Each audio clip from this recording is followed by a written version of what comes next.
welcome back to the Hustler podcast. We've got a very special guest here today.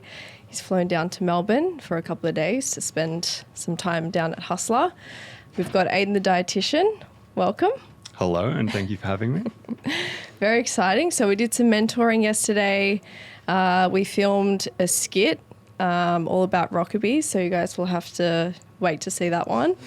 We had actually a bag on Aidan's head at one stage.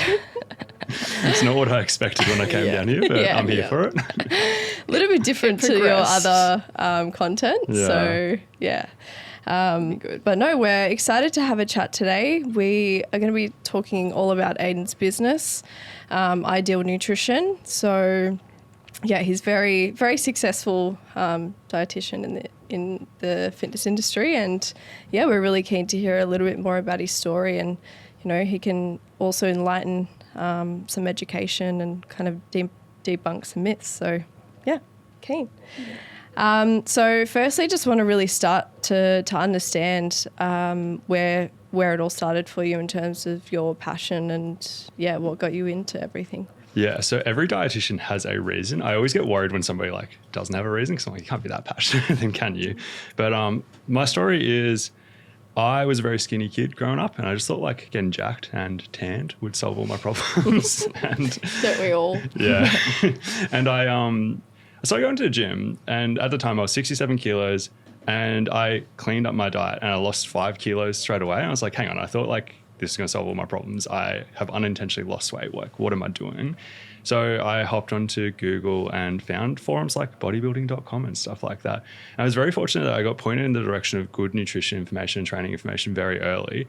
And I do think I was a slow responder to training, but that kind of made me more like obsessed with it. And it kind of made me think about like, if it came easy to me, I wouldn't spend all this time reading about it. So because I went down the rabbit hole, learned heaps about like nutrition and realized, oh, I unintentionally put myself in a calorie deficit. That's why that happened. And then I found, as I learned more, I started making some amount of progress, and there was a correlation between the two things. And then obviously along the journey, I was like, hang on, I can help other people, and started enjoying that too. Yeah, wow. That's so cool. And I feel like that kind of follows, you know, a lot of people's journey where they get into it, they'll start tracking their calories, eating cleaner, and they'll, lose all this weight. And then that kind of, sparks the interest. Did you ever, I guess, go down a path of becoming what you would maybe deem as like too obsessive, or, you know, did it ever become unhealthy in any way? Not at all. I was very lucky that I only got the good parts of tracking calories. And I think this stemmed from the fact that I wanted to gain size. So like I probably went into it from a perspective of clean eating, not through the lens of like orthorexia or not through the lens of anything disorder. Just like I thought eating clean would make me a better athlete, and I like sports and stuff like that. And then I learned, hang on, if I eat too clean, I'm going to be under eating, all of these things. So like if anything, tracking calories like made me be more flexible. And then I saw like results in the gym from increasing calorie intake and stuff like that. So like I just got like all the positives, and then like later on I hopped on social media and saw people talking about the negatives, and I was like, at first I was like skeptical about that, just being like, oh, they're doing it like wrong, so to speak. But the further I've been in this game, the more I have seen that it's like pretty nuanced, and it's like tracking can be beneficial for some people and not so beneficial for others. Yeah, absolutely. Yeah, it's definitely the context, as you mentioned. Like for you, it was actually important because of all of the activity and everything that you were doing, that you were obviously fueling. And I feel like that's something that is often forgotten about when it comes to nutrition, in terms of people understanding the context behind matters. it. Yeah, so amazing. You got into the gym, got into tracking, and then kind of became, you know, very passionate and obsessed with everything from there. How did your journey follow from there in terms of studying? So I was thinking, well, what am I spending all my time reading about? If it's nutrition, maybe I should go, it was nutrition and training. So I was like, maybe I should do something in that space. And it's a funny part of my story that I don't really talk about, but like I was looking at like exercise science and a few other things, and like my dad like full vetoed that. And he knew. Yeah. And it's funny because like on the one hand, like I look back and I'm like, oh, it is hard to get jobs in the exercise science space. But the funny thing he said is like, there will always be jobs for dietitians. And I look back now, I was like, he had no idea. Like, it's really hard to get a job as a dietitian. Right. But anyway, so my future was shaped a little bit by that. I'm very glad I went down the dietetics route. So I was like, okay, I'm reading about all this stuff. I'll go to university. I'll start like learning about that. I was pretty open-minded about like what I was going to do. Like, I always wanted to like work with like active populations and stuff like that. But in uni, you do like clinical placements and all of this. So I was open-minded, but like as I did stuff in like hospitals and everything like that, I wasn't really that passionate about that either. And then after that, the first job I got was opening my own business inside of a relatively large gym. So there's a gym in Wagga Wagga that had 3,000 members, which is insane for That's Wagga. heaps. That's crazy. Had a population of 60,000, and you're like, how do you get 3,000 members in a town that has, so he was a genius in some ways, but the guy who owned that gym. But like some things like went well for me, some things didn't. Like I got very lucky with like some Facebook ads, and I was getting clients through the door in that way. But it became very clear that I needed experience. So I went and like worked for a few other people for a few years, and then came back to do my own thing later. Sorry, so just to circle back, your first job as a dietitian was opening your own business. Yeah, so like they just That's had like crazy. an ad for a dietitian, and I applied for it. And as like I got there, he's like, "Oh, you would be a sole trader, like you're running That's your own crazy. business." Yeah, That's it wasn't the amazing. plan, but Yeah. Yeah, awesome. That's really cool. So how many years, so you were a sole trader first, went to work under some other people, and then ended up doing your own thing. I guess did you ever think that you were you'd be in the position that you are today? No, absolutely not. So I think I read too many self-development books, like in my like final years of uni. So I was like really ambitious, and I kind of was like, I want to build the biggest dietitian practice in Australia. It was something I truly believed I wanted to do. And then I went and worked for somebody who literally did that. They built a business to 40 practitioners. Wow. And there's good, there's bad there. But like, I remember watching him being like, I don't really want to live my life the way he lives his life. Like, worked way harder than me, smarter than me, like all of these things. And I was like, I don't think that's really what I want to do. It's more savage about business in certain ways than I ever want to be as well. So I kind of like left that less ambitious, but more just focused on, I'm just going to do the things that I want to do. And if I can make a decent income doing that, I'll be pretty happy. And then kind of following that journey has obviously it's led to Ideal Nutrition doing pretty well now as well. Yeah. And then maybe in the last few years, I've gotten a little bit more ambitious as well again. But there was a phase where I was like, I just want to enjoy what I'm doing. Yeah.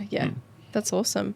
I am curious to know, like I guess maybe explain to the listeners a bit about Ideal Nutrition and what that looks like. So we have a team of around 15 dietitians right now.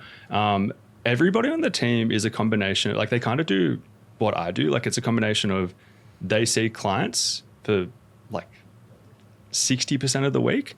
And then the other 40% of the time, they don't have clients and they can do other things that help us grow the business. For example, social media is the biggest thing we do. We do heaps of stuff on Instagram. I was just looking at our stats. We post 140 times per month on the feed on Instagram, just across the entire team. Wow. So like everyone's like individual content creators. They're all like salaried employees, but it's kind of like in a way they're running their own like personal brand inside of Ideal Nutrition as well. Yes, yep. That's something I really like about that. Like everyone's slightly different, has a slightly different niche or a different take, but like you have like a synergistic, like it all comes together really nicely, which is cool. Yeah, and it makes me feel better in certain ways because like obviously I want them all to stay with Ideal Nutrition as long as I can. But if any of them do well in Ideal Nutrition, if they ever leave, they can just walk straight into their own business and be like really well set up because they've got their own kind of reputation. And I think a lot of businesses try to avoid that because obviously it is kind of setting them up to leave in a way.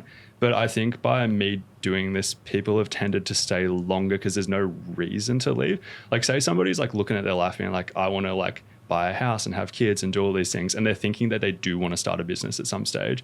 Obviously, when you start a business, there's risk associated with that. Yeah. And if they didn't have this platform that they could go instantly into, maybe they would start their business sooner. Whereas like with this, it means they can basically walk into it pretty risk-free if they want to because they've got a big personal brand. That's so good. Yep. Yeah. And have you ever run it in a different way where maybe they didn't have as much of a brand or their own brand underneath your brand? No. And this stems from my experience working for that other business. So that other business, they did it the opposite way. So they tried to like stop people from having their personal brand. So of 40 dietitians on the team, I would say like 25 to 30 would have had their own dietitian social media, and all of them apart from me would have stopped. And it was never like, you cannot do this, but it was always like pretty like frowned upon.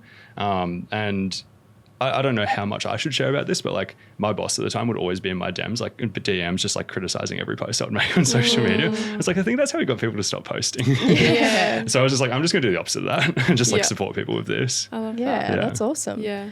Tell us a little bit more about, I guess, your ethos around social media, because obviously it's such a big part of our jobs as coaches and, you know, practitioners and nutrition experts. So, yeah, you've got a solid mindset around it, which I think is good. So tell us about that. So I think the first thing that almost everyone struggles with is literally just posting enough. So like I post every day. I think that massively reduces the pressure on me. Like if I make a bad post, I don't really care because I'm posting again tomorrow. If somebody posts like once a week, if they make a bad post, it's 2 weeks between good posts, which puts more pressure on each individual post. I have a few rules I follow, and it's kind of like, does this post educate, entertain, or engage? And it can do multiple of those things, even better if it does all of them. But if any post I'm putting out doesn't do any of those things, it makes me think, well, why am I doing this? And I also have some rules around, it doesn't have to be all of my content, but I want a decent portion of my content to be giving people stuff that they can implement in their own lives. Like if I'm talking about like supplements or micronutrients or whatever, I do want people out there in the world potentially doing those things because I've talked about it, and hopefully that like improves their life as well. And from a business perspective, I think that comes back to me where if people start implementing multiple things in their life that I've given them for free, it makes them think, what would I get if I booked in with this person? Yeah, I love that. Yep. Just give all the value away, and obviously, you know, you would just always be able to give so much more from a paid perspective. That's awesome. So what kind of people do you do Ideal Nutrition work with? I'm trying to create it so that we have specialists in every area. There's only a few gaps still, but like I want to cover almost everything that can be helped with nutrition. But we originally started in the powerlifting space, so that was our big thing originally. But the powerlifting space is only so big. I don't think we could have 15 dietitians just off of that. We do a lot of like broader sports nutrition. So we do all strength sports. We do a lot of running related stuff, some team sports stuff. We do a lot of chronic disease management stuff as well. We even work in a few GP, like medical centers and stuff. We do some disordered eating and a lot of weight loss stuff as well. So yeah. Pretty broad. Awesome. Maybe in terms of our listeners for Hustler Gym, I guess what are some common things that you think powerlifters could benefit from in terms of their nutrition? It's funny. So, you know, I said I was like in the bodybuilding.com space. I kind of imagined everyone like caring about their nutrition. And then I got into the powerlifting world and I was like, oh, this is...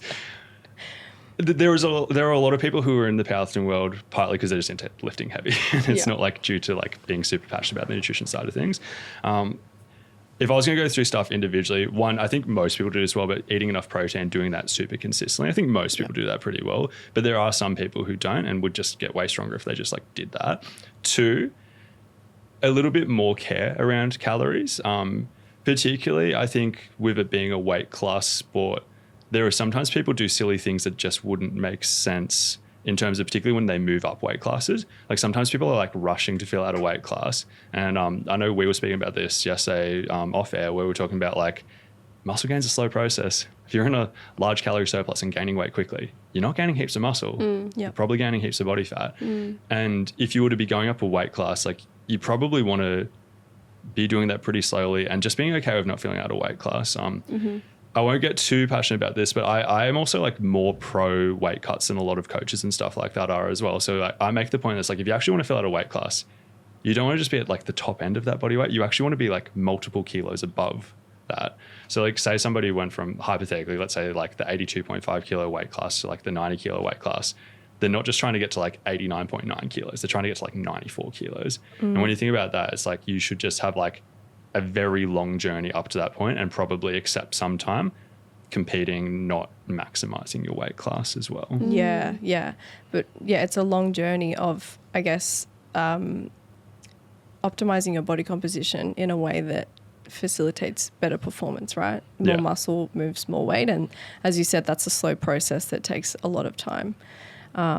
So in terms of like, I guess, periodizing nutrition, do you usually go for that long-term approach? I try to treat it almost as if they were like recreational bodybuilders, just with the fact that they also have competitions we need to plan around.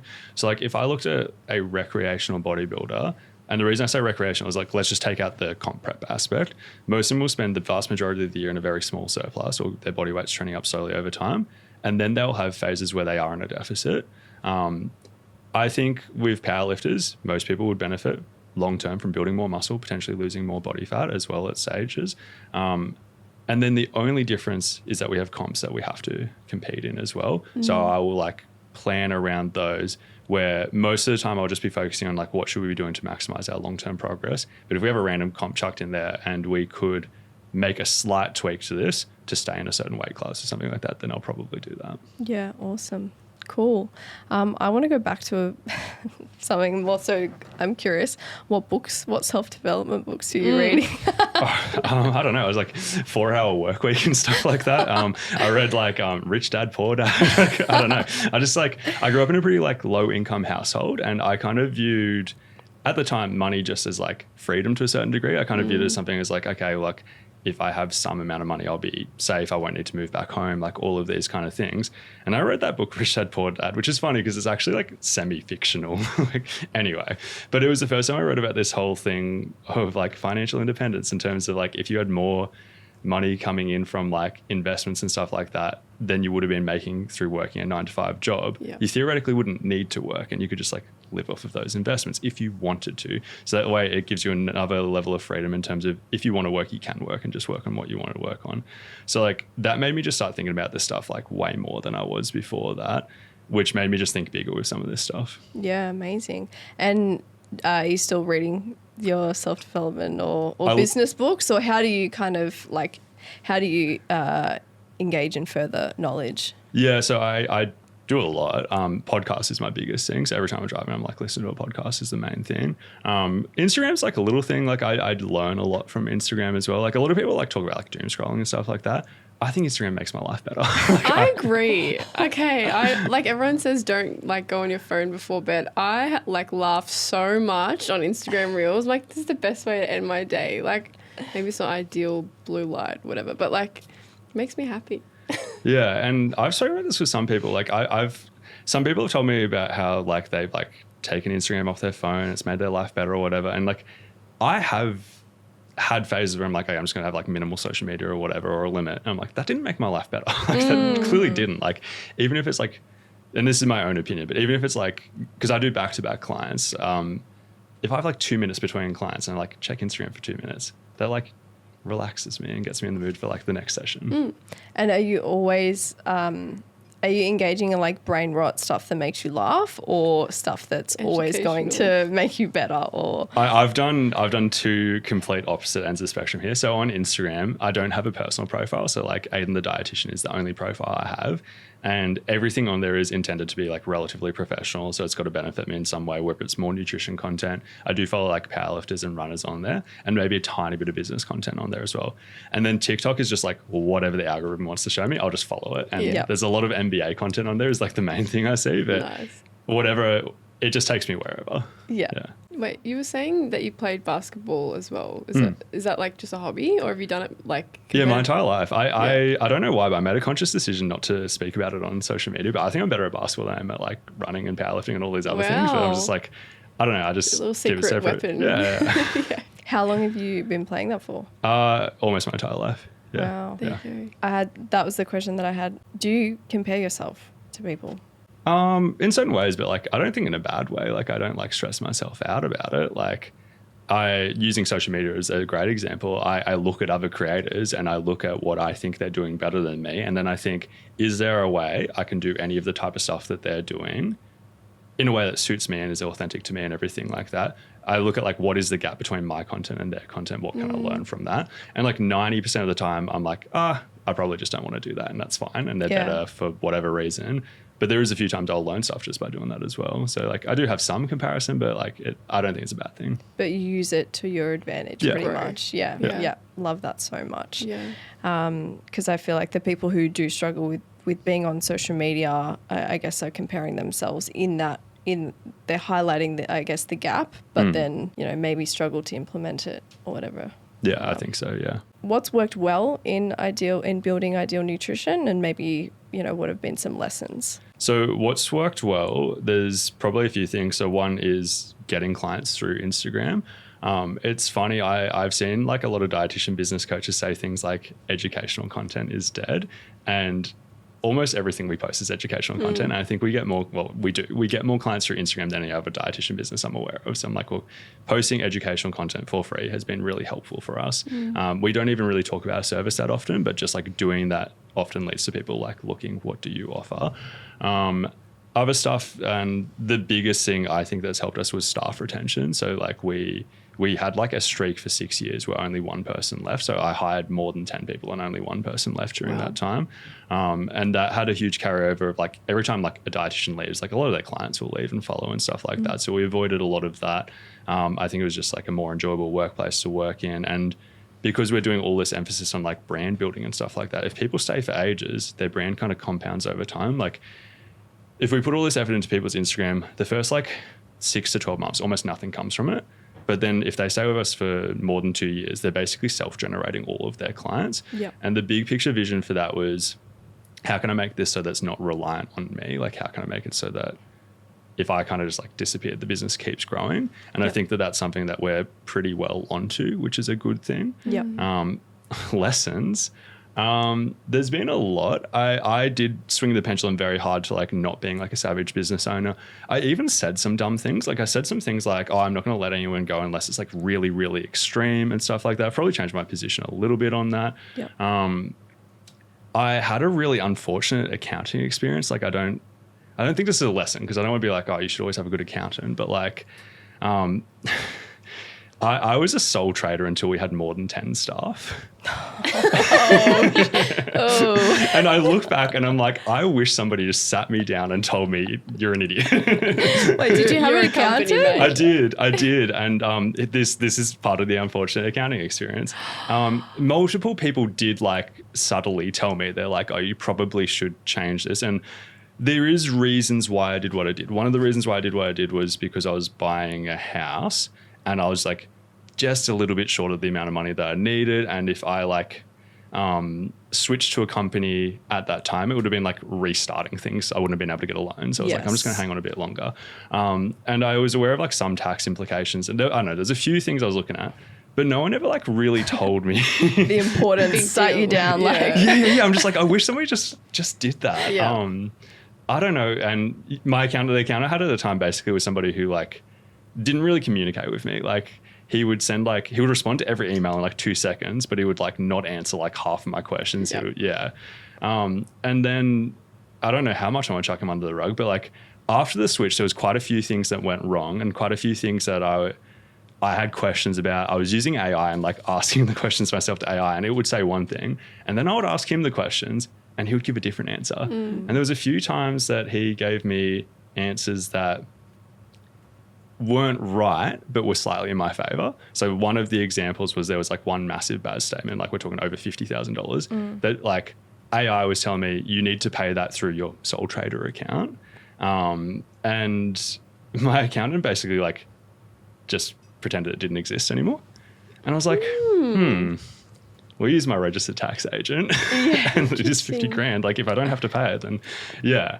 And then it just kind of like compounded, got worse and worse and worse. And Wow. I think that the cost to me at the end of all this was about $200,000 is Wow. like, because there's like direct stuff that really added up, but there was some indirect stuff. Like I thought I had more money than I had really. So I like hired more people and stuff like that. So that's the biggest learning I've had. Wow. I would say that's like, if I could go back in time and just like change a bunch of stuff around that, we would be bigger than we are now for sure. Yeah. I mean, that goes back to kind of what you were saying at the start with this like ideal picture of this person there at the top of the industry, and you're like kind of, aiming for that, but then that's kind of heavily glamorized behind everything that you actually do need to figure out somehow. I don't know, like, for me, I feel like I've got a lot of imposter syndrome. I'm like, I don't really know like how I'm like, like doing this. Yeah. Like you kind of just figure stuff out as you go. Obviously connecting with people who, assist your knowledge and everything is great. But like running a business and knowing all those things from the get-go is challenging. Yeah, and one of the worst things I think is that like I kind of like prided myself on business knowledge. Like I do all the self-development and all of these things. And I was like, damn, I made like a bigger business mistake than like I think just the average person would make. Like I think the average person's way more cautious than me, and they probably wouldn't have got that far down the route before being like, I really need to clean this up. Yeah. I think it would happen a lot more than you'd think, to be honest. With People all the wouldn't talk about it. Yeah. with all the like financial side of things. First time I had to pay a tax bill, this was many years ago, probably like, I don't know, 6 years ago. I was shocked, and I was like, Jason was like, yeah, like that was never your money. I'm like, what do you mean I need to pay, this amount of money lump sum? He's like, how have you not been saving for this? Anyways, that was a rude awakening for me.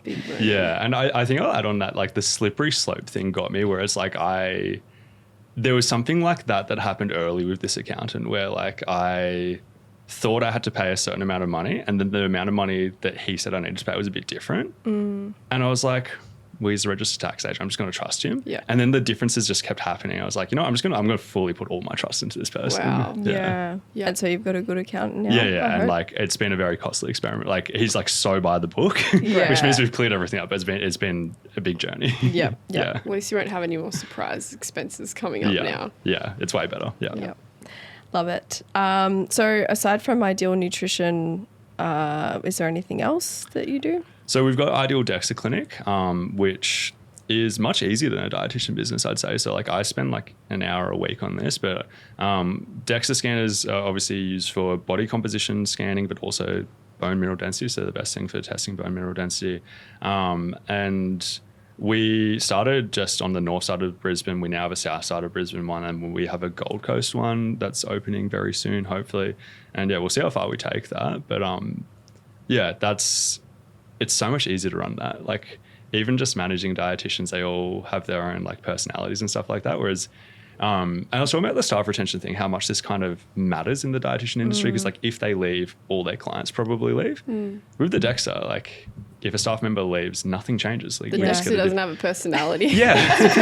Like the clients don't care who's like operating in the machine. Yeah. So, Jump in. absolutely. So, and I also think in the world of like AI and stuff like that, I do want to be a little bit diversified as well. That's a good idea. In terms of like having something that's probably not, in my opinion, going to be hit by AI. Yeah, 100%. Have you noticed a shift since AI has been emerging more in the last couple of years? I think so. It's really hard to say for sure because like every time, if we don't grow as well as we previously have, I'll always kind of just be like, oh, maybe our content's not as good, or maybe we're just like not doing as good of a job or whatever. But what I do think for sure, and I'm pretty confident on this, is that maybe 4 or 5 years ago, there were people who were coming through the door who were like, I think I'm on the right track, but I just want to see if I'm doing the right thing and stuff like that to see a dietitian. Whereas I don't think any of those people will come through now. I think they'll just go straight to AI and just ask some questions and then kind of move on. I have a question about that. So obviously you're an evidence-based practitioner. You've literally for the last day you've been citing all these studies just off the top of your head, which, I really appreciate. But what's your thoughts on people going to ChatGPT for nutrition advice, knowing that, obviously it can make errors and that kind of thing? Yeah, I've got mixed thoughts. I'm surprisingly quite pro AI. I think it's like worth doing to a certain degree. I like the idea of self-education and stuff like that. I think a lot of caution still needs to be in play there as well. And this is like also how I would use it in other areas as well. Like I'm sure both of you have experienced this where like you ask the same or a similar question and get a very different answer in multiple days. So like I'm into running and I've had it like help me with running programming, and like the amount of times it gives conflicting advice is crazy versus if I just had a running coach. But I'm going to use a really clear example here. I was looking at the research on creatine and endometriosis and asked the same question or very similar on 2 different days. And the first day, ChatGPT was like, that's probably fine.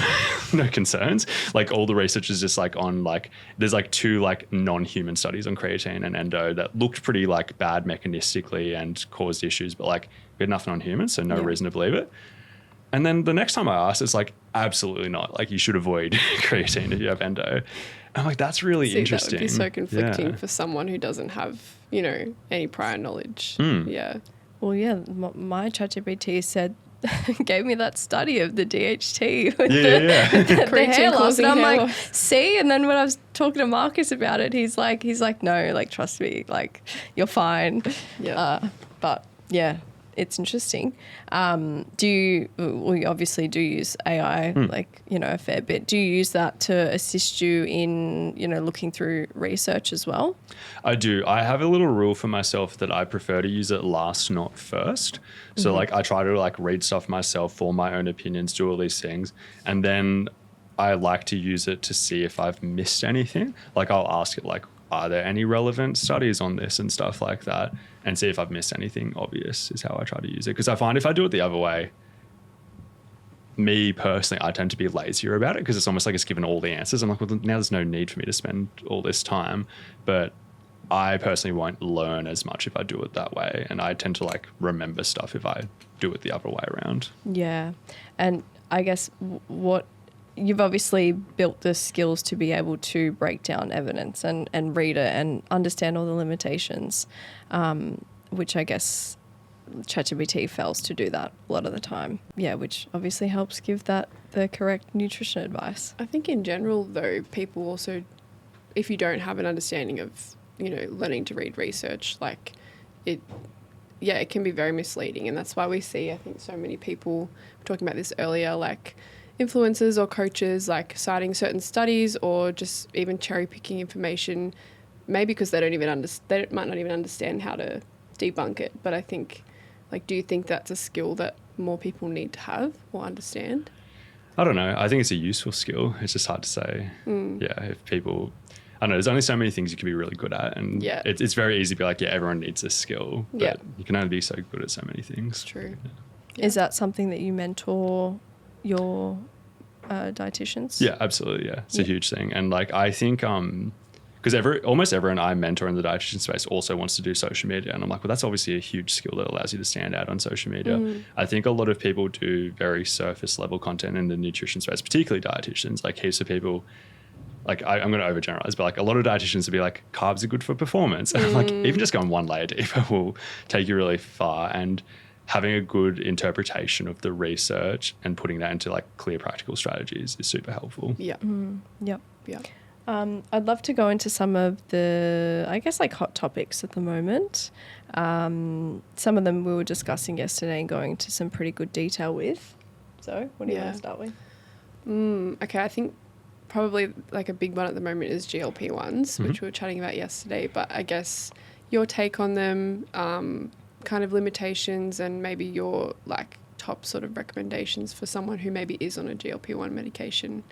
For sure. So I always start with all medications have pros and cons because I think like a lot of people have a strong opinion on this already. And if you just break it down to the pros and cons, like what are the pros? It should make weight loss substantially easier. And the data obviously shows that. What are the cons? It costs money and it has potential side effects like all medications. And where I then see my role if somebody's like learned about these, they choose they want to take them and so on and so forth, is one, yes, obviously supporting the weight loss stuff, helping them create a calorie deficit, but the GLP-1s are often making that easier to the point that that's naturally kind of going to happen. And then two, kind of looking at preventing common downsides that people come across. So one that obviously we'll talk about is like muscle loss and bone loss. So there was some data that was a bit fear-mongery on social media. They're talking about how 40% of the weight loss that happened on GLP-1s was coming from lean mass. If you go through all the data, that's cherry picked. Like there was one study that found that. All the others are a bit more promising than that. Obviously, that's pretty grim though. And it's not GLP-1s causing that. And the same thing with the bone loss. It's not causing that. It's like low calorie intake, low exercise in those particular studies, low protein intake, because obviously it's harder to eat protein while on GLP-1s. And with the bone loss, it's the combination of all of those things and then also a low micronutrient intake, which GLP-1s aren't causing this, but they do make it easier for those things to occur. So I'll spend like a lot of time focusing on how do we get enough protein in, how do we get enough micronutrients in.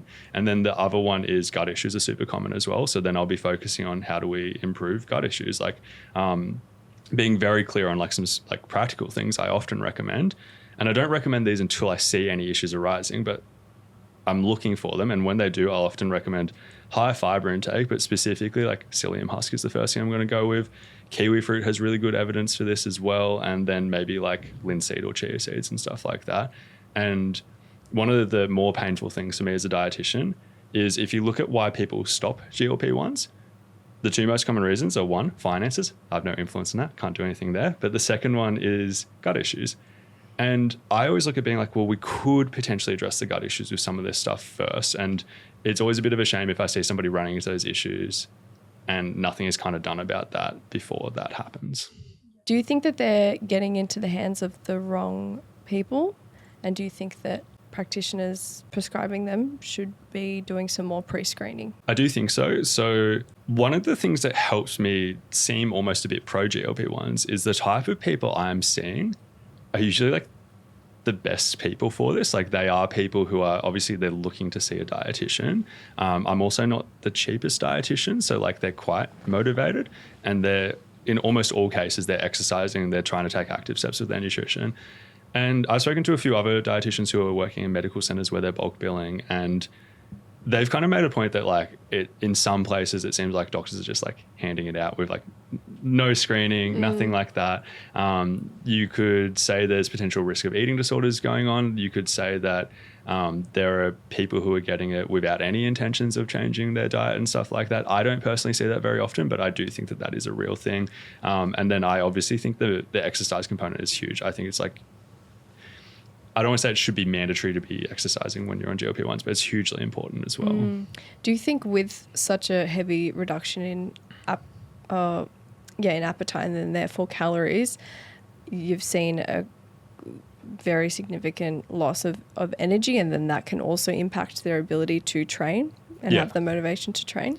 Absolutely. Hey, so like even just like a regular person not on like medications or anything like that, like you put them in a deficit and they suffer all these side effects of like whether they're like lightheaded, low like energy levels, all these things. I think that being on GLP-1s is going to like massively contribute to that in many cases and can make training harder. I do try to counterbalance that with there are a lot of people who they're not super mobile at heavy body weights and they find it easier to train as they're losing weight as well. So I think both of those things are true. Let's chat a little bit about, I guess, the disordered eating kind of conversation that we had yesterday. So like for someone who's really into their nutrition, you know, maybe they're tracking and they're very focused on eating, you know, quote unquote clean foods. When do you think becoming too disciplined, if that's a thing, becomes obsessive or negative? So there is a framework I talk about a bit called the RAVES framework that I like to think about, which is like, are people eating regularly? Is their diet adequate? Do they have variety? Can they eat for enjoyment? And then can they eat spontaneously? Like they get invited out somewhere and it doesn't like stress them out heaps and stuff like that. If you tick all of those boxes, you're probably relatively far from having an eating disorder. If you struggle with a lot of those, and it's often also in order, like often like the spontaneity thing is the hardest part for a lot of people, which is why it's in that order. If you struggle with a lot of those things, then it starts to impact life more. And where it becomes disordered is when it is impacting life, because like there are probably some, few and far between, but some like elite athletes in this world who are very rigid with nutrition, and it doesn't impact them negatively. Like they aren't stressed out about it, but they're just like, I'm just trying to be a better athlete. So obviously I am like consistent with all my habits and stuff like that. And then the spontaneity thing, they might turn down a lot of stuff because they're just like, well, I'm just trying to be a really good athlete. But the moment it is impacting your life in a way that makes your quality of life worse is where I think it matters. Yep. So like for my own journey, when I got into fitness, I actually did a bodybuilding competition within like my first year of training when I was a teenager, 17. Which is great. Insane. And I literally, like, I was learning about if it fits your macros. I was going to all the expos and stuff. I was asking like all the Gymshark athletes, like, tell me about your macros. And like, I was just amazed by it. I even, like, when I had to talk, I had to do some, I don't know, oral speech for year 12, and it was like on obesity and how like it's your responsibility. Like it's anyways. But I was so like, I guess I just didn't understand. Like I just didn't have that understanding. But now that I've got more insight, in hindsight, I can see that I probably did have some disordered eating habits. I also think that's what, although like the framework I laid out there is like pretty clear, I do think when you're going through it, it doesn't seem that clear. Yeah. Like you, in that mindset that you're in, you probably would be thinking, well, this isn't impacting my quality of life. Yeah. But when you get far removed from that, you look back at it and you're like, well, clearly it was. Well, Like, it clearly feels like was. comforting and safe as well. Yeah. Like you can't really see another option. Like it was very similar for me. Like even just thinking about what you were saying before with like spontaneity and stuff, like that would have thrown me, but it was because I was like, oh no, like this is just the way I eat and this is how I'll be the best athlete. This is how I'll be, you know, the healthiest. Yeah. I thought that was the healthiest. I ended up going to an endocrinologist because I had lost my period for a couple of years, and she was pretty aggressive and like not very warm or kind by any means. And she was like, you've got no hormones, you've got body dysmorphia. I was like, No, I don't. no, I don't. I was like so offended by it. But again, that kind of comes back to those symptoms that you were talking about yesterday as well, the redness symptoms as well. It's also why I love us having the DEXA stuff, because like a lot of people come in just to like check their body composition, like say they are physique athletes, and then their bone mineral density is like unusually low. And like maybe they have lost their period and they've been ignoring it for years. And then that's a wake up call because they're like, damn, I'm like in my 20s and this is like It's a really getting good scary point. already. And that's like kind of the motivating thing to get them back. Because like a lot of people, even when they're in that mindset, it is still viewed through the lens of self-improvement to a certain degree. Yeah. And sometimes seeing that metric can be like, well, that's another thing I can improve by fueling better, so on and so forth. Yes, like their value is in their health and wanting to become better. How often would you see, or how quickly would you see bone mineral density loss? Yeah, so there are like cases of people who are like Olympic athletes and then 1 year later they have osteoporosis, literally Wow. due to this whole just underfueling. Wow. Yeah, so it can happen kind of quick. Flipping to that to a positive, I've got a stat that I've informally tracked, and just general clients I work with on average gain about 5% bone mineral density within 6 months. Wow. To be fair, I'm only looking at the athletes who have gotten DEXAs at the start and 6 months later while working with me, which is not all of the clients. But I think we often think of it as like bone mineral density peaks in our late 20s and it just like declines for the rest of our life. But literally people in like their 50s and stuff like that, we're seeing increases in bone density. So Yeah. it's Really exciting cool. still. That's so awesome. Yeah. Yeah.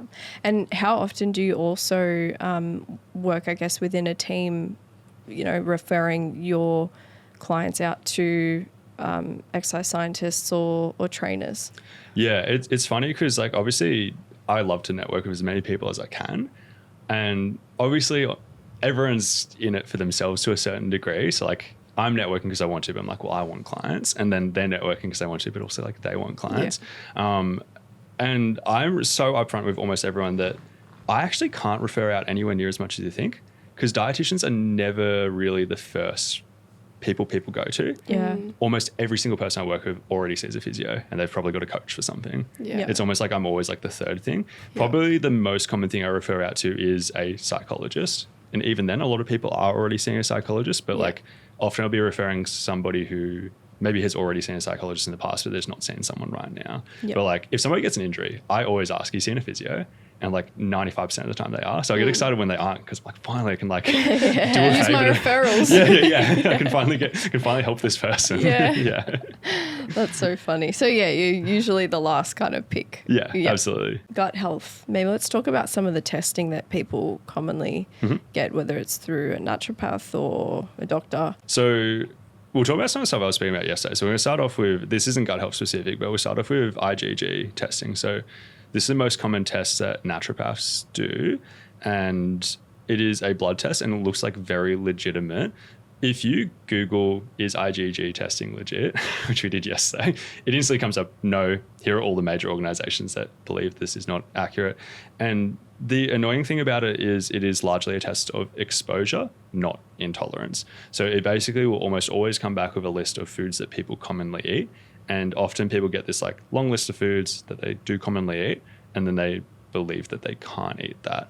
And the thing that like doubles how annoying it is because if they're already getting symptoms, which is why they got the test in the first place, clearly they are eating things that are triggers. So if they stop eating everything they're currently eating, it might actually reduce their symptoms a bit. Yep. But the problem is it just cuts out so many things that they didn't need to cut out at all. So like that test, I always want to rule out as like, it is worse than useless because it actually is actively harming people. Microbiome testing, I think there is huge potential in the future for this. I do not think it is there now, and some people might disagree with me, particularly if they are in that space, but a point that I'll make is if you did the exact same test and you went to the 5 most kind of popular companies right now, they're all coming back with very different results. And like behind the scenes, I have seen quite a few people, there's a team I work with who have done this and have seen it all come back completely differently. And if you were just like one individual and you just went to one of these companies, the results you get come back very kind of like, they look very confident, being like, here's what you should do, but they are all coming out different. And I do think that there is promise for that in the future. I just wouldn't worry about it right now. Any other gut health testing that you can think of? I'm honestly not very educated with it. I mean, I've had clients that do like stool samples. I don't know how they exactly test it, and like testing for like alpha and beta diversity, but I don't really know much about it. Yeah, that will fall under the microbiome testing kind of category. Yeah. So what kind of things would you guys look to test or work on with someone if they're experiencing gut health? Yeah, so if they are experiencing symptoms, so like one of the annoying things about intolerance is because there is no like good tests that you can do easily, like a blood test or a test like that. Potentially with some people, an elimination style diet. So the low FODMAP diet is like the most common one, but there's a few other ones like food chemical elimination diets. Ideally, we don't want to start there unless there's some like real obvious signs that it is one of those things. If somebody has both constipation and diarrhea, we'll always try to treat the constipation first because it can kind of cause the diarrhea. So we'll kind of treat that first. With some of the stuff I spoke about with like the GLP-1 stuff previously as well, we'll try and address that first. Probiotics do have a place as well. So like I will use probiotics in all of these situations. There's specific strains I'd be looking at as well. But like even if you just like went into like any kind of shop that had like an IBS or a bowel probiotic or whatever, usually that's like, it's not the perfect starting place, but it is something that can be helpful. An odd one, but like peppermint oil. So not necessarily peppermint tea, but peppermint oil is something that helps a lot of people. L-glutamine is another one that only has like 4 randomized control trials, but like looks incredibly promising. There's so many things that I will have on my list of things that we can do. And I'll just start with like, what do I think is the most likely for this person? Like using an example of how I'll kind of check this is like, let's say somebody has heaps of lactose in their diet and they get symptoms that line up with lactose intolerance. I'm going to start there. So like 25% of Australians have lactose intolerance. If they're also getting symptoms and they also have this, I will start there. But say somebody like rarely has that and they're getting symptoms, I won't start there. I'll start with something else. Mm-hmm. How often do you think it's also linked to people's like stress and kind of more of that like brain connection?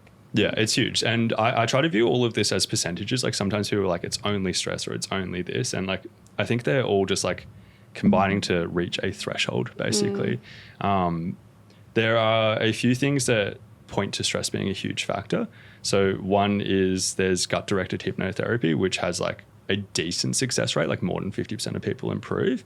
And even just like guided meditation helps a lot of people. Yoga has a greater than 50% success rate for like significantly improving symptoms as well. And we clearly just see, I like extreme thinking, like when people are very stressed, symptoms are very clearly worse. So like we have evidence that this is playing a role for sure. What about like this is kind of connected to gut health as well, but the kind of idea that artificial sweeteners impact your gut microbiome or health?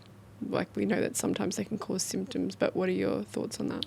So if we're just going to talk like specifically like the microbiome, it is interesting. The one that I always point to is aspartame. So I post about this a lot on Instagram, where aspartame doesn't even reach our, like what most people would call the microbiome. Like it doesn't reach our large intestine specifically. So it breaks down into D-aspartic acid, phenylalanine, and methanol. And methanol in particular sounds scary, but like if we look at it, like we're getting larger quantities of these through foods. The first two are amino acids, so usually most people aren't going to be concerned about that. Like if you eat heaps of protein, you're getting plenty of these. The methanol sounds scary, but like if you eat an apple, you're getting more methanol than you are through like a Diet Coke, right? And it goes from being aspartame to those well before it reaches the large intestine. And the crazy thing is, if you look at studies looking at this, there are some that find differences in the microbiome, right? But it's largely just looking at how often do people drink Diet Coke or like artificial sweeteners and what's happening with their microbiome. And when you think about that, like obviously there's many explanations to that. Like, do people with higher intakes of artificial sweeteners have different things going on? And like normally I don't get too caught in the mechanisms, but I'm like, it actually can't even be influencing this. So that's one thing. The complicated thing is I point to aspartame because it's so simple and it's so clear to me. That's like, this is not doing that. Yeah. But there are so many different artificial sweeteners. Like there is more evidence that sucralose and stuff like that might be causing changes there. But then I also think it's worth looking at when we're looking at artificial sweeteners in normal doses in really controlled environments, we aren't really seeing negative health outcomes. I think using a great example of this, I think bodybuilding actually is a great example where like a lot of bodybuilders take pretty extreme amounts of artificial sweeteners. Like, firstly, this is a funny one in the fitness space, but there are a lot of people who are like, no, I would never drink diet soft drink ever. But they have protein powder all the time. It's like, okay, well, you're having heaps of artificial sweeteners there. Yeah. If you have pre-workout, if you have other supplements, you're often consuming artificial sweeteners. And I say like normal amounts, but there's a lot of bodybuilders who are having 5+ servings of artificial sweeteners per day. And we're not seeing a lot of these like health outcomes popping up that we are seeing popping up in these kind of association type studies where they're just kind of measuring intake and then they're seeing what's happening. So it is a complicated one to answer, but like I like the aspartame example just because like even if you found a study that's like, see, there's a link, it's still not even possible like with that one. Mechanistically, it doesn't make sense. Yeah. Could you speak to the idea that you'd want to reduce the artificial sweeteners, say in a bodybuilding prep, or also reducing almost like that reward system with food, making it a bit more bland, less palatable. Yeah, less palatable. Yeah, I think so. So I've got multiple thoughts on this. So one is I've seen some people talk about the concept of like ideally going to a prep with like low intakes of these, just because like if you were to use it as a tool to like manage cravings and stuff like that, it's easier to like add that in later in prep and stuff like that. Some people might have it be a trigger for like IBS type symptoms, which you like wouldn't want to, particularly getting near to show day and stuff like that. And I also think late in prep, you probably just enjoy your food regardless. Like it's always going to taste better late like in prep. Rice and whatever beef is going to, chicken's going to hit Chicken and somehow. peanut butter, yum. I do follow a lot of bodybuilders and obviously like people in the nutrition space who are also bodybuilders, and you start looking at their recipes when they're late in prep. Anthea used to make a sweet egg white omelette. Do you want to talk about that at all? Sweet egg white omelette. What would you put in that? Yeah, it was just egg whites, bit of stevia. I'd put Cinnamon. Cinnamon, like serve it with like berries and like, I don't know, macadamias and stuff. Yeah. Yep. Yeah. Sweet egg white I've heard a omelette. lot of similar stories, and like as somebody who's not in prep, that sounds terrible. Yeah. Deep in the moment though, that would be a lifesaver. Yeah. Oh, it's like when you take your first bite of a protein bar, it tastes really good, and then you get to the end of it, you're like, You'd have to force this down. yeah, this doesn't taste so good. It's so funny. Now, kind of on the topic of bodybuilding or muscle growth, is it necessary that we're in a surplus in order to gain muscle? Yeah, so it's definitely not necessary to be in a surplus to build muscle. I was speaking yesterday about how there was like a study where they put people in a massive deficit. So like they compared 0.7% body weight loss per week versus 1.4%. And so many people cite this study when they're talking about how bigger deficits are bad for muscle loss. The 0.7% loss per week, they gained a little bit of muscle, and then the 1.4% lost a little bit. But I point to that being like, damn, like they were losing at 0.7% per week. So say somebody's 100 kilos, let's just simplify to like 700 grams per week, and they still gained muscle over a decent period of time. So it's like, well, clearly I've just pointed to one study, but we do not need to be in a surplus to build muscle. I would say for us to maximize muscle growth, I do believe we do need to be in a surplus, particularly the more well-trained somebody is. And I do see a lot of people talking about this on social media and giving a lot of like mechanistic reasons as to why we don't. And the response that I'll have to this is, why is it that it seems to be a dose response in terms of when we see very large surpluses compared to very small surpluses, the people in a large surplus group gain a little bit more muscle than the people in a small surplus group on average. If there was no benefit whatsoever to being in a surplus, that wouldn't be true.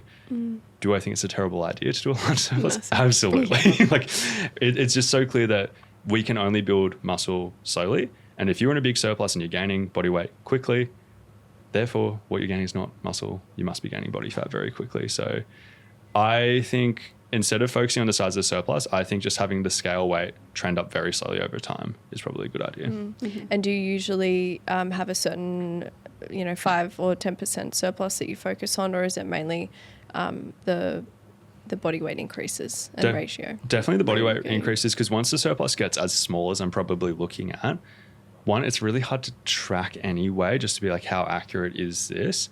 And then 2, people's energy expenditure changes based on what you do. And I think this is even more drastic in a surplus than it is in a deficit. Like some people will just like fidget more and move more and do all these things when they're in a surplus and have higher energy and stuff like that. So to get around that, I'm just going to track body weight over time. And the literal thing I do is I think, how much muscle can this person probably gain in a year if they like stay injury free, they train hard, they eat a good amount of protein. And I kind of set that monthly equivalent as the cap on the maximum I'll have them gain per month. What about metabolic damage? Is that a thing? So it's not a thing. The thing that like really kicked this off was in 2016, there was a study called the Biggest Loser study, and they found that 6 years after the show, they were at a similar body weight to what they were at the start of the show, but their metabolic rate was about 500 calories lower. So they tested it using metabolic rate testing equipment. So very confident on this.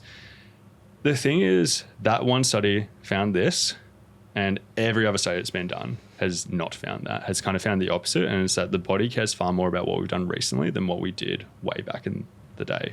So like, when this kind of came out, a lot of people were looking at it through the lens of, see, yo-yo dieting and all of these things can cause lasting damage. And I think it can cause lasting damage, just not necessarily to the metabolism. And the tricky thing is, I think what we see in practice can sometimes line up with that. But we also have really good data showing that underreporting is incredibly prevalent. So the research shows really, really clearly that most people underreport by at least 20%, even people who are tracking calories and stuff like that. Therefore, and some people are drastic underreporters as well. So like if you come across somebody who is reporting being on quite low calories and they have a history of like extreme dieting, if you take everything exactly as how it sounds, it could make sense that metabolic damage has occurred. But one point that I'll make is, in controlled studies, we have never seen people on very low calories not losing weight. It's only when we can't see every variable kind of going on. So a study that I shared yesterday it's called like metabolic adaptation is an illusion only present in the presence of a calorie deficit or an energy deficit. And they basically found that 4 weeks at maintenance, everybody's metabolism was basically where you would expect it to be, even though they had lost a lot of weight pretty quickly. And so what are some of the mechanisms, like maybe explaining how your metabolism would be impacted by a dieting phase, and how soon would usually see that, or how aggressive the deficit would need to be to see that? So the mechanisms are simply that the body can upregulate and downregulate certain things. It doesn't burn calories for no reason, but there are some things it can downregulate. So like heart rate is a great example. If you go on to low calories for an extended period of time, your heart rate can slow down. We see this in bodybuilding preps where people's heart rates get like surprisingly low because of this. Our body spends calories on keeping us warm. Our body spends calories on our brain functioning, all of these things. Some of it can downregulate but not switch off. Like you can't switch your heart off, like you die. But you can downregulate it, right? So the body can conserve some calories. People talk about being like battery saver mode and stuff like that. But a point that I'll make on that is that we rarely see metabolic adaptation just due to the basal metabolic rate slowing down as more than like 100 to 200 calories, even after like 12 weeks of dieting. It can usually only downregulate so far. There are other changes though, like people's incidental movement can drop off quite a bit. Like they could go from being quite a like energetic person who fidgets and does heaps of steps and all these things to potentially being more just like not moving as much, basically. In terms of how much the diet can affect this, obviously like more aggressive and longer diets will affect this noticeably more. Using the bodybuilding extreme example, and it's hard with bodybuilding because they're also very lean, so it's not just the size of the deficit. But if you watch like an influencer bodybuilder who films videos, watch them in the off season, watch how they move, watch them move their hands and all of these things, watch them like when they're in prep and they're blinking slower. Like a robot. Yeah. Yeah, literally. It is a big change. Yeah. But I still do want to make the point that we're rarely seeing these like massive decreases in metabolic rate because the body can only downregulate so far. Yep. And then in terms of the, I guess, energy inside of things, we spoke about some of the hormones, so the ghrelin and the leptin. Did you want to expand on that? Yeah, absolutely. So like in response to a deficit, typically over time we're going to get hungry and our desire to eat is going to increase. I'm very big on this because once again, in controlled research, we see this so strongly. When everything is accounted for and people are put in a certain size deficit and it goes on for weeks on end, we often see a linear response. Sometimes I share this on Instagram and people will be like, oh, like that doesn't happen to me. And like maybe they are an outlier, but I also just think in the real world, not that many people are going to be that consistent for that long because they get hungry and they will probably eat at some stage. There's an extreme study called the Minnesota Starvation Experiment, and this is like the most extreme version of this, where they've got people who are already relatively lean and they put them in like a 50% calorie deficit until they lost 25% of their body weight. Whoa. Wow. It's grim. And like if you see photos, like you can see ribs and stuff like that. They were very lean. But they got obsessed with food. Like it was all they would think about. It's all they would talk about. They'd dream about it. The funny fact everyone chucks out there is like 3 of them became chefs after the study. Yeah, that's so funny. They just got obsessed with food. And I kind of make the point that like in the real world, you're not going to get to that extreme because you're just like, we have an abundance of food. We have Uber Eats. Like we're not going to get to that point. We're going to order food before we get to that point. But clearly that mechanism needs to exist because if it didn't, it would be very easy to just like waste away to nothing. So Of course. when we're looking at like why do plateaus happen, I think a small portion is metabolic adaptation. I think a small portion is reductions in incidental movement. And another small portion is incidental increases in intake due to this. And it's like none of these things individually, but you combine them together and it's like very easy for like 500 calories to go missing in a way in terms of like a small increase in energy intake and a small increase in energy expenditure. And then you were saying that like these changes are quite transient, right? Like you can pretty much get your metabolism back to where it was in 4 weeks or so. In most cases, I would wager if somebody had like an extreme transformation, like if somebody lost 50 kilos all in one go, I'd speculate it takes a little bit longer than that. But I think most cases, 4 weeks of maintenance will solve a lot of this. The hunger stuff's probably even quicker. So like a lot of the diet break studies where they've done like 1 or 2 weeks at maintenance have seen a pretty pronounced reversion to the mean in terms of hunger. So like instead of this like linear increase in hunger over time, it's a much like slower increase in hunger over time. Do you use diet breaks a lot with your clients? I based on do. that? I go through phases. So like there was a phase I was using it with like everybody. I still do use it, but like I use it for multiple reasons. One is partly the hunger stuff. Another one, not as deep, but is some of the metabolism stuff that we've just spoken about. A third thing is psychology. Like if somebody, let's say somebody did have like 50 kilos to lose, I probably don't want them doing it all in one block. I do want them to like break it up into smaller chunks. It's way easier to be consistent with habits that are not easy to be consistent with if you know you only have to do it for a finite period of time. Yeah. And I know we are all about like changing behaviors long term and everything like that, but being in a deficit is different to being at maintenance, and it is harder in many ways. And I think that there are some things that might be okay to do in a deficit that you do not need to be doing at maintenance. So like I like the timeframes around that. And then the fourth one is around practicing maintenance to a certain degree. A lot of people have never spent any time intentionally trying to maintain their body weight. And let's say somebody's goal is to lose, say 20 kilos and then maintain at the end. If they've never spent any time maintaining their body weight, maybe I'll have them lose like 10 kilos, then have a maintenance phase there that is more than 2 weeks. Like let's say it's like 4+ weeks, just to like feel what it feels like to maintain. And I think a lot of people like get benefit from that. Like even just like the mental side of like how we view carbs. If you have always like tried to restrict carbs and then you have a phase where you can eat like a decent amount of carbs, and you also have evidence that it hasn't led to your body weight like shooting up. Yeah. And then your training feels better. Yeah. Like, it's like sick. Like now we know. But it also gives us a chance to like practice for what if they took their foot off the gas because they're like, well, I'm no longer trying to lose weight. And in that like maintenance phase, their food was more flexible than they would like and their body weight did go up a little bit. I would be like, well, I'm glad we caught it here rather than at the end of the journey. Because otherwise that would feel like you finish a marathon and then get told there's like 5 more Ks to go. Yeah. Like I'd rather we run into that problem earlier rather than right at the end as well. Yeah. That's a good point. How do you ensure like sustainable fat loss in the sense of them actually being able to maintain their progress long term, especially if you are, doing quite a lot of dieting. Yeah, so it's funny because off air I said like, oh, there's not heaps of things I'm super passionate about. This actually is one of them. Yes, we got him. So you've got me. Early in my career, I became aware of some stats. It's like 80 to 95% of people who lose weight regain weight.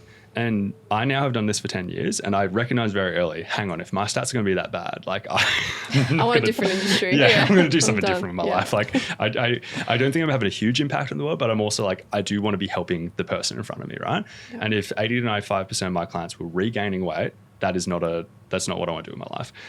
So the name of the game became, how do I beat those odds? And there were some very smart dietitians around me who kind of concluded that there's like, oh, we shouldn't even try to help people lose weight because it's borderline unethical because so many people regain. And I was like, well, these people are smart. Maybe I'm the dumb one by trying to pursue this. And then I just started like looking at stats and realized it's just one of those problems that is a problem when you're too close to it. So the first stat I came across was if people exercise on the way down and then they keep exercising at the same volume, intensity, and duration, and the exercise has to be more than walking. Walking's great, but it's got to be more than walking. It's got to be at least twice per week. As long as their exercise volume doesn't decrease, the odds of them maintaining weight loss gets to better than 50%. I was like, damn, Wow. it changed one variable. Yeah. Yeah. And it's gone from like an 80 to 95% like failure rate to better than 50%. Yeah. And then I was like, what if you stack that with like a good protein intake, a good fiber intake, certain habits around prepping meals and stuff like that, not eating out super often. There's other stats. There's a thing called the American Weight Loss Registry where they basically just got a massive group of people who've lost more than 20 kilos, maintained it for more than 5 years, and just saw what habits they have in common. And some of them are things you would expect, like what I've just kind of mentioned. They get a larger percentage of calories come from meals than they come from snacks. They eat breakfast surprisingly often as well. They all have some form of like self-monitoring. So often they either weigh themselves or they track their food with a food journal or they do track calories or something like that. And I look at it through a lens of if we start like stacking a bunch of those things, our odds get better.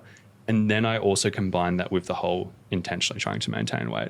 Because I still make the point that I think like a lot of people are, it's like they're chasing a carrot that's perpetually out of reach. And it's like if you actually stopped at a certain point and were just like, I'm actually just going to maintain here, I think the odds of maintaining weight loss get better than if you're always shooting for more and then one day you don't reach it, you start going backwards. So yeah, those are some of the things I think on that topic. Awesome. And so how do you keep someone's focus in a maintenance phase? Because that's something that I see a lot when someone's focusing on fat loss for such a long period of time. You know, they're used to seeing the scale weight go down, equating They're that as dialed this is in. good, this Yeah. is progress. And then I guess getting them buy-in behind taking some time away from that and them, I guess, you know, Like valuing it. valuing being it invested. and keeping up with some of those habits. The biggest thing I focus on is the first month, and there's two reasons for it. One is the business side of things. So one of the jobs I worked early in my career, I was working with DVA clients, so they didn't need to pay me. It was like government funded. And I had so many people get to their end goal. And then in my head, because I'm like, well, they're not even paying for it. Like, if maintaining weight loss is the hard part, maybe I'll commit to seeing them for a period of time after they achieve it. And so many people still would cancel because they're like less motivated after that point because they're like, well, I've achieved the goal. They weren't paying with money, but they were still paying with time. And it got me thinking, damn, if I go back into my own business and I'm charging people, I can't be like, oh, I'll just keep seeing you after you've like hit your goal and maintained. So one is business focus, being like, I do think I can keep people for a month and like really focus on that. But the second is like physiology. So all of those things we spoke about earlier about changes in appetite, changes in metabolism and incidental movement, all of those things, a lot of those things take like a month to get back to normal as well. So if we like really double down the first month and largely have the exact same kind of habits that we've got in place during the deficit, just on higher calories, Yeah. and we really focus on that, that therefore means everything after the first month, they're now in a better position to kind of handle it as they reintroduce more flexibility. Whereas let's pretend the alternative happens. Somebody hits like the end of their fat loss phase and then they go overseas on a holiday and they have all this access to this nice food that they want to taste, but their appetite's at like an all-time high and their like energy expenditure is like noticeably lower than normal. It's kind of a recipe for regain. So I think that first month after is really important to then set the foundation. I guess when you're working with clients as well, like how often do you almost map out that process of that it is important to continue working together after a diet?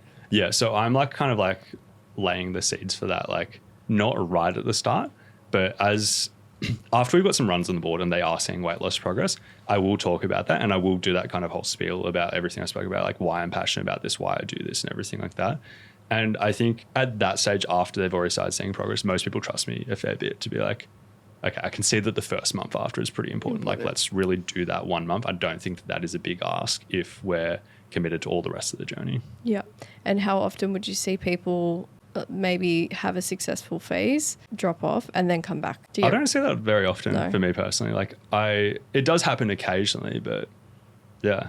I don't want to say I'm just like incredible and everyone just achieves their goals. Like, No, the shoe fits. Obviously.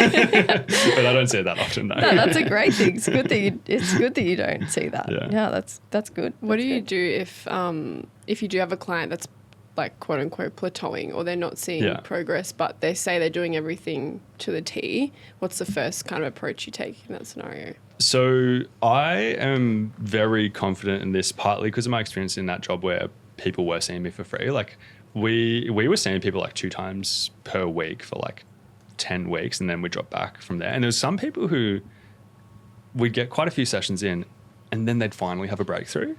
And it just got me thinking, if I just keep trying, like the odds of us finding something that's going to work. So with the plateau, there are going to be a few things. The first question I'm going to ask myself is, can we go lower calorie? It's not something I like to go like super, super low calorie, but I will actually go a bit lower calorie than other people, just because I'm very accepting of the fact that most people underreport and they're not doing everything perfectly and stuff like that. So there is a world in which if I go a little bit lower calorie than where I actually think they should be, they might actually just work out where I want them Just to a be. bit more margin for error. Yeah. And I have a bit of a protocol that is just asking, how are you feeling? If they're a woman with a regular menstrual cycle at the start, I'll be like, do you still have a regular menstrual cycle? Are you hungry? How's your training? All of these things. And there are sometimes people on like what would seem to be low calories, but they have no red flags whatsoever. I'd be like, okay, I guess we can go lower regardless of like what the number is. And I'll just keep watching for those red flags. If they never appear, then we're onto something. So like sometimes just going lower calorie, sometimes it's adding steps or whatever. Sometimes it's literally just like changing the approach. Like I use a flexible kind of meal plan type template with a lot of clients. But sometimes I will switch to tracking macros and they'll start getting results. Sometimes I'll switch like their meal timings, and for whatever reason that's leading to a change in their behaviors that leads to them like reducing their intake and stuff as well. How often would you, or how would you try to figure out whether they're not being as accurate as you think? And how would you approach that conversation? So one thing I don't do is I never call people out directly. I think you've got a less than 1 in 10 chance of helping somebody by calling them out on that.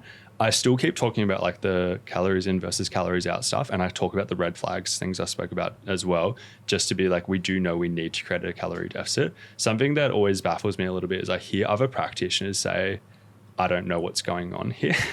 And I'm like, that would be the worst thing to hear as a client, particularly because like we do know that like they're not in a deficit or whatever. And then they're not going to feel trust in you either. Yeah. Absolutely. So like I will still talk about that. I will make an assumption that most people are consuming more calories than what they're saying, but I will still listen to what they're saying and be like, maybe it's somewhere in between these two kind of numbers. And in terms of approaching that conversation, it is literally just those two things where it's like, one, I'll still go through the theory to a certain degree and just be like, and we have room to go lower. So like either we have to reduce what is on the plan or potentially we have to reduce stuff that's off the plan.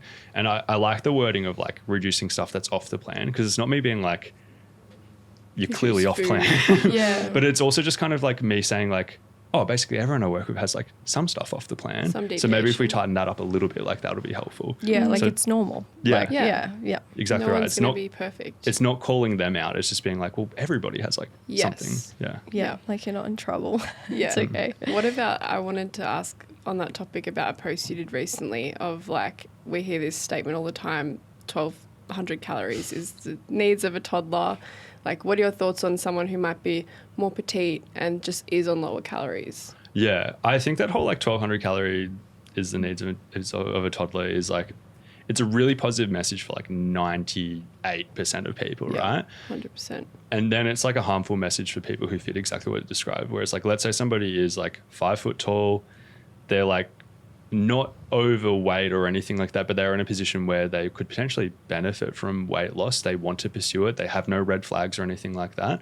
And if they hear a message like that, they might never go low calorie. and they might be just stuck on high calories, making zero progress, or high calories for them. And the one I put on social media that I really want to point to, let's pretend somebody maintains on 3,000 calories and they tell the world they're going on 2,000 calories.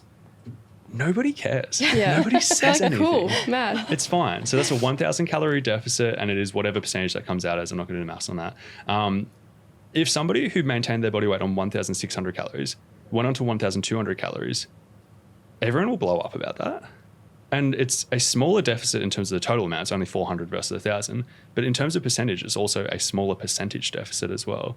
And even on that post I made, and this is not a completely not valid comment, but there was a lot of people agreeing with me and then being like, yeah, but shouldn't we encourage them to exercise more?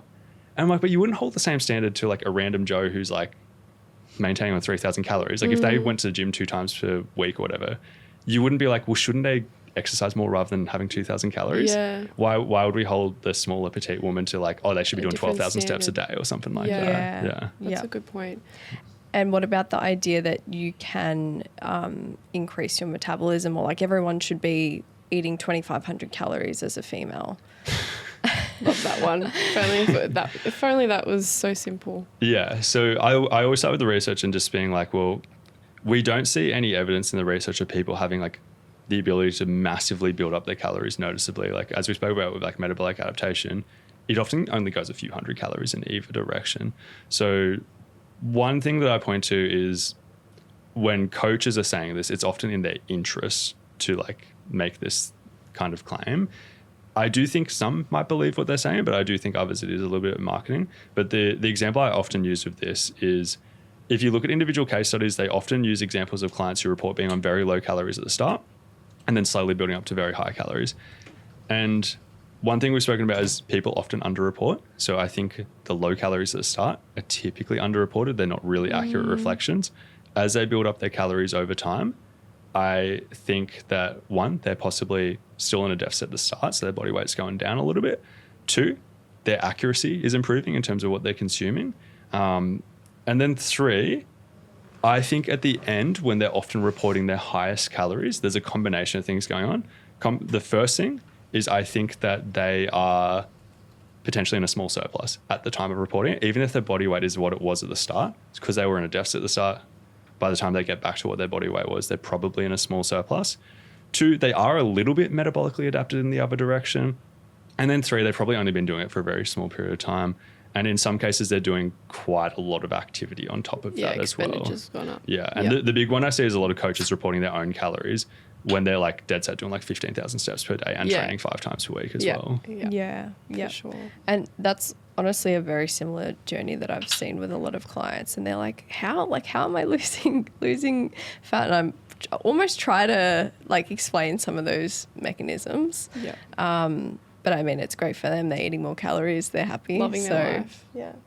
What about back on like the lower calorie like topic? Another thing I see like kind of thrown around is like the brain needs 120 grams of glucose a day to survive. Like, what would you say to someone that would need a lower carb day than that? I'm going to go, yeah, okay. So a funny one on this is 2 dietitians from my team have put this stat up. Actually 3, there's somebody who used to be with us who've done this. And I've never like called them out, but I do want to have a like behind closed doors conversation with them, just being like, I've got one thing I want to say to you, and that is, how does protein fit into this? Because a lot of people are making the point that it's like your brain requires 120 grams of glucose. What if somebody went on a ketogenic diet? What do you think happens? Like, do you think Like that their brain just like die. stops working? Yeah. Like, firstly, that's kind of insulting. But the second thing that I want to make a point of is like protein can break down to glucose. Yep. Like the reason why I brought up my team thing is I'm like, they're all very intelligent people. I think they've just seen somebody else say this and it just fits the narrative of carbs being good.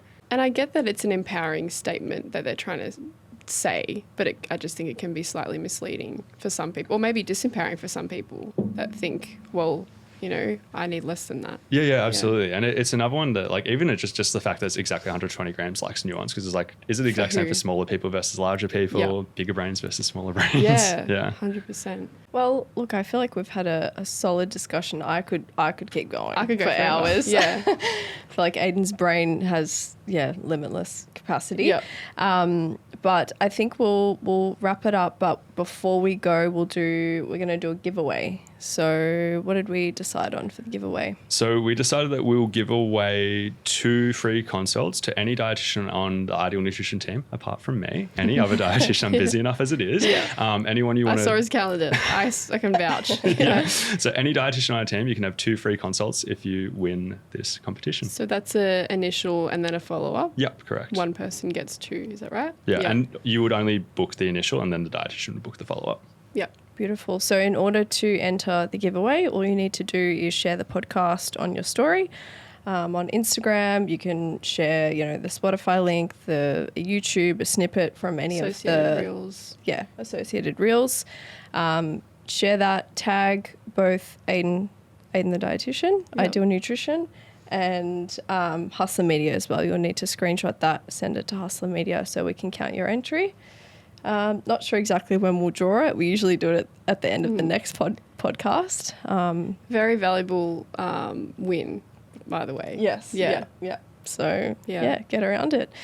Where can everyone find you? So people can find me on Instagram at Aidan_the_dietitian or at Ideal Nutrition. And I also have a podcast. We spoke about this off air that we're on pause at the moment, but we have a back catalogue for like 250 episodes. So that's the Ideal Nutrition podcast as well. Yep.